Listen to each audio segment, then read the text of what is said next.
Is this the most powerful iPhone ever made? Today, we're taking a close look at the iPhone 17 Pro Max. Design, camera, performance, and whether it's really worth buying in 2026. Right out of the box, the iPhone 17 Pro Max feels premium. Apple keeps things minimal. The phone, a USB-C cable, and that signature clean presentation. The titanium frame makes the phone lighter yet stronger.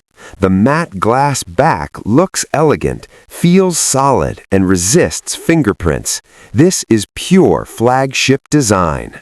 This massive Super Retina XDR display with 120Hz Pro Motion is stunning.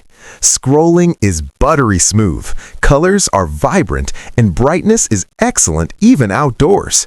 The camera is where the iPhone 17 Pro Max truly shines. Photos are sharp, skin tones look natural, and low light performance is impressive. For video creators, 4K cinematic video and stabilization make this phone a powerful tool. Powered by Apple's latest chip, performance is insanely fast. Gaming, multitasking, and video editing feel smooth with zero lag. iOS runs perfectly on this device. Battery life easily lasts a full day of heavy use. Charging is fast, reliable, and optimized for everyday power users.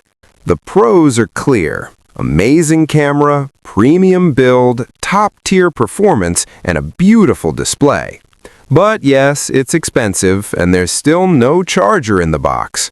The pros are clear. Amazing camera, premium build, top-tier performance, and a beautiful display. But yes, it's expensive, and there's still no charger in the box. So, is the iPhone 17 Pro Max worth it? If you're a creator, professional, or power user, absolutely yes. This is Apple at its best.